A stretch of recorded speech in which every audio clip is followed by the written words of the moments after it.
Morning, guys. This morning we got a unit in that has a stumble, a miss when it comes to a stop, and the driver says the unit doesn't actually die off on him or nothing, but he feels like like the engine RPMs drop so low that he feels that the engine is going to die at any time. So we brought it in, checked the temperatures on the exhaust. Injectors seem to all be firing, so I don't know on this one. I'm going to go ahead and tear that valve cover off and check the push rods and the rocker arms, the valve lash on it. One of them might have come loose. Who knows? Let me go ahead and take it apart and see what we find on this one. Alright, guys.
Well, guys, this one's a little easier than what I thought it was going to be.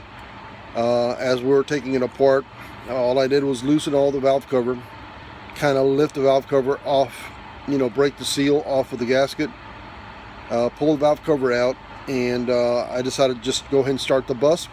Started it up and ran fine, dude. Not a single issue with this unit. We started checking the connections, checking everything around it. Everything was fine.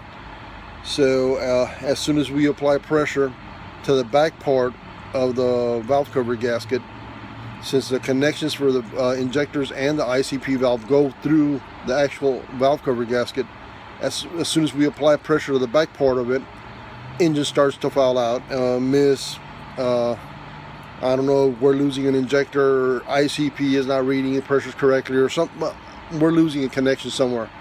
So we found that the problem with this one is going to be the valve cover gasket itself, dude. So I went ahead and ordered it. It should be here in the next 30-40 minutes, and we'll go ahead and put it back together and see if that works.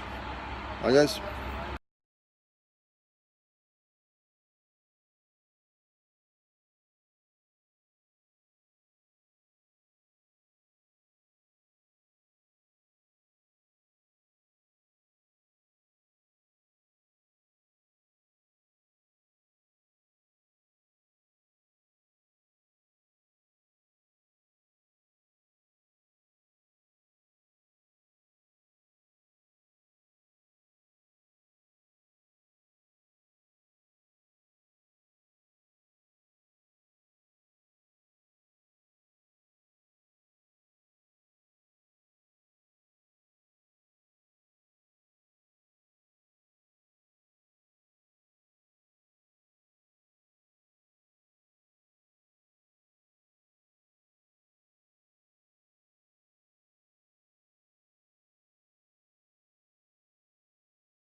Hey guys, we replaced the valve cover gasket on this one, put everything back together, and started it up.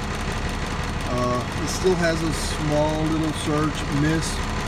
I'm going to go ahead and scan this real quick, see if I can figure out why we still have a small little miss. It's got a stumble. I mean, it's not, it's no, just bear with us.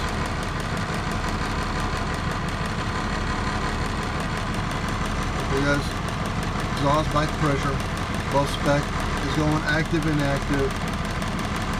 On that one, I'm gonna have to guess on this one real quick, see if I can. I think it's gonna be the actual connector, the harness. I don't think it's gonna be the actual sensor. So let's go ahead and go under the hood real quick and try a wiggle test, see if it makes a difference. Well guys, we did a wiggle test on the wire, on the actual connector, on the pigtail, and now we got it to read, and the unit seems to be functioning normally, no more surging or anything. So on this one, it's not the actual sensor itself, but the connector. So I went ahead and ordered the part. It should be in. It's either replace that pigtail, then try to repair those or mend the broken wire or whatever it is. So I'm just gonna go ahead and just cut it off and replace it with a new one. All right, I just gotta wait till it comes in. Be right back with you guys. Well guys, this is exhaust back pressure sensor. I was going through the harness, and as you can see, harness has been pinched right there in that little corner right there.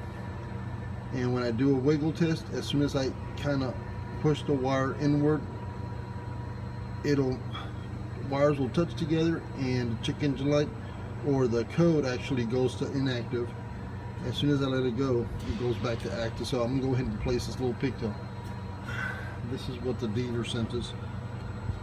It looks very, very similar to a older Chevy TPS sensor, but we decided to get it from the dealer. I don't want to try using other connectors on there that, well, I'm not sure it was going to fit or not. So we bought this at the dealer. I mean, it's a little overpriced. We paid, I think it was like 28 bucks for just a pigtail. So let me go ahead and get this on this unit and see if it takes care of the problem.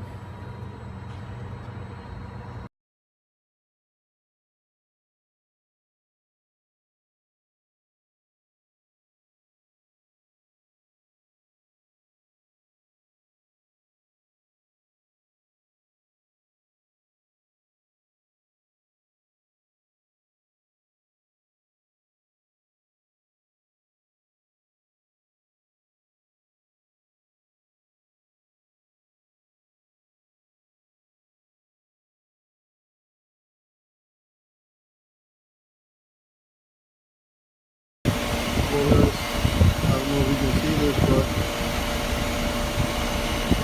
this is the wire that was, I mean, I can almost break it apart, and there's no wires.